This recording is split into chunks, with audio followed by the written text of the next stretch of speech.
What's good, YouTubers and YouTubettes? This is JBsports back again with another one. Jaime Mungia versus Daniel Jacobs. How that sound to you guys?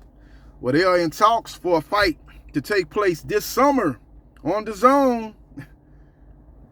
As Daniel Jacobs coming off a disputed decision loss to John Ryder over there in the UK.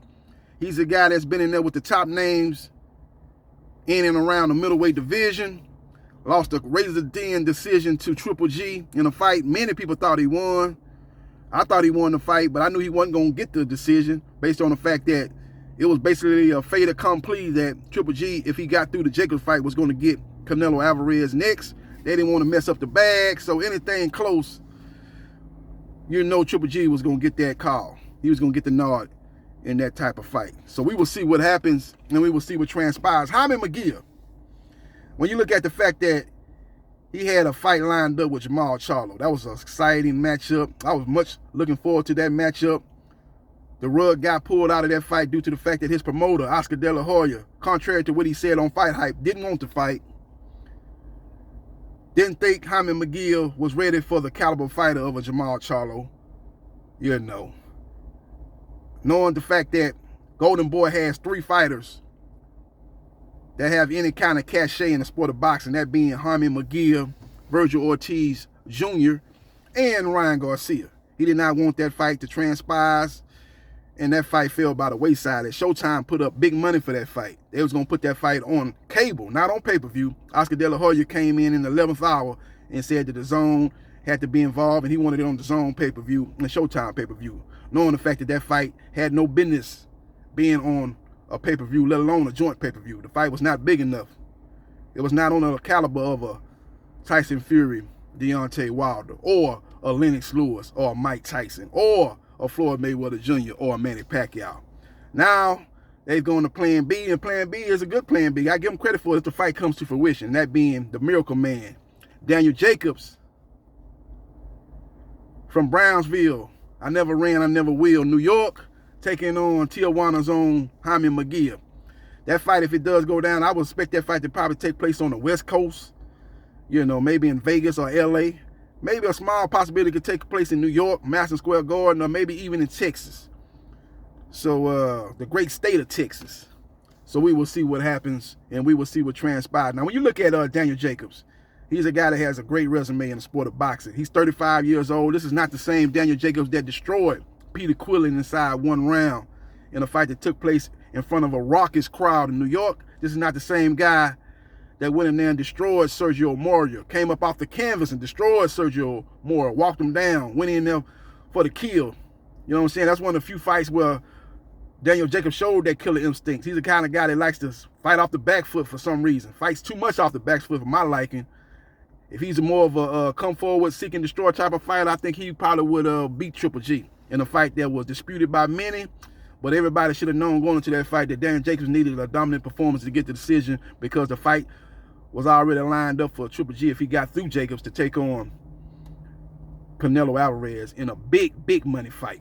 So we will see what happens, and we will see what transpires. Now, when you look at Jaime Mungia, he's 25 years old, man, but he seems like he's been around the sport of boxing a long time. You know, when he won that title off of Saddam Ali, he must have been like 19 years old or something, because I was like, he just 25? Because he's been around boxing for at least, in my opinion, seems like he's been around boxing for at least 7 or 8 years. So maybe it's not been as long as what my memory recollect. But again, this guy started off early fighting in the championship level fights.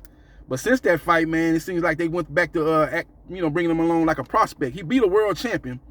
You would think, okay, you arrived, you shown that you on this level, let's stay at this level. It was like, nah, you don't want the championship level, but we finna put you back in prospect status and have you fight prospect type of fights. A guy that's coming up, and you don't want to put you in too hard early on. We're gonna build you up, and we're gonna put you in with some guys that we know you can handle, and then down the road we'll put you in that big money fight. But they kind of did it backwards with Jaime Mungia. He got the big fight right off the rip against Saddam Ali, the junior middleweight champion, won that belt, and then they went to putting him in there with the tomato cans, the cab drivers, the dishwashers. And that's one of the reasons why people are kind of upset with Jaime Mungia and his promotional company, Golden Boy Promotion, for turning down the fight. with Jamal Charlo, which would have been his biggest fight in 6 years since when he won the belt off of Saddam Ali. So we will see what happens, and we will see what transpires, but that should be a good matchup, man. Now, where will this fight take place? Will it be at 160 or 168? Because if it's at 160, man, this is going to be a comfortable decision win for Jaime Mungia. Now, if it's more at a catch weight, maybe a 164, even at 168, then it's a 50-50 fight. I don't believe that Daniel Jacobs can make 160 comfortably any longer. 35 years old, his last 3 fights been above the 160-pound weight limit. So I think he should be fighting at the very lowest 164. Now, maybe he can hire a nutritionist and make 160 and maybe get back to the Daniel Jacobs of old. I doubt that due to the fact that he's 35 years old. I don't think he's going to be able to pull that off. I think he must negotiate the fight to take place at a catchweight. Now, he's coming off a disputed loss to John Ryder. So he's in a must-win situation, and he needs to put himself in the most favorable position to win this next fight. So he should not give any quarter on going down to 160 if he don't have to. They have to give him the bag, offer him more money. If they talking about, okay, we'll throw you another $500,000 to fight at 160, then, you know, he might have to make that decision. But outside of that, man, you know, monetarily, he needs to make sure that he's fighting at a weight that's comfortable for him and gives him the best chance to come out victorious. So we will see what happens, and we will see what transpires. It's going to be a good fight. It's going to be a good fight. You got 2 guys that have strong power, strong punches. Daniel Jacobs has 37 wins, 4 losses, 30 KOs.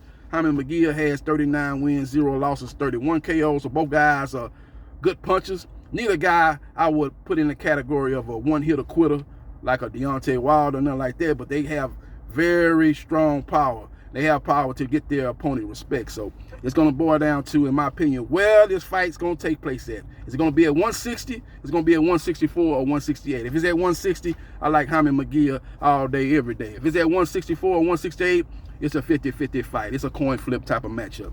So we will see what happens, and we will see what transpires. Hopefully it comes off. Hopefully it comes off. Now, you know, again, Dan Jacobs is a guy that's used to making a certain amount of money. So can Golden Boy afford him? You know, will they insist that Jaime Mungia be the A-side in that situation? Maybe he is the A-side. He definitely wasn't the A-side against Jamal Charlo, but maybe he's the A-side against Daniel Jacobs. But Daniel Jacobs has the more of a resume. Daniel Jacobs has a bigger name in the sport of boxing. But Daniel Jacobs is coming off a loss, disputed nevertheless, but he is coming off a loss. So that could play a part in his negotiations between himself and Jaime Mungia. Let me know your thoughts about this particular matchup. It should be a very intriguing matchup if it does go down. It's nothing that's a done deal. It's nothing that's set in stone, but they are talking. Hopefully the fight gets done. Let me know your thoughts about Jaime Mungia versus Daniel Jacobs. You think this is a good plan B for Jaime Mungia, who's turned down 3 fights? Jamal Charlo, Akhmadaliev, and Boo Boo Andrade. He could have had any one of those 3 fights, which would have put him in a big name, high profile fight, the first since 5 or 6 years ago when he defeated Saddam Ali. That seems like longer than that. Again, the guy's 25 years old. Daniel Jacobs is 35 years old, 10-year age gap. Jaime Mungia is the fresher fighter. If he was fighting, again, the Daniel Jacobs that knocked out Peter Quillen, or the Daniel Jacobs that defeated Sergio Mora, stopped him, Sergio Mora knocked him out, then I think Daniel Jacobs would beat him. Even the Daniel Jacobs that fought Triple G and lost a very close, razor-thin decision. I think that version of Daniel Jacobs beats Jaime Mungia. But this version of Daniel Jacobs at 35 years old, not as fresh as he was, you know, especially if the fight is at 160, I would give the strong edge to Jaime Mungia. Let's see how it plays out. Let me know your thoughts. Follow me on Twitter, JBsports 3303. Like, share, and subscribe to JB Sports. The man, the myth, the legend. And I holla.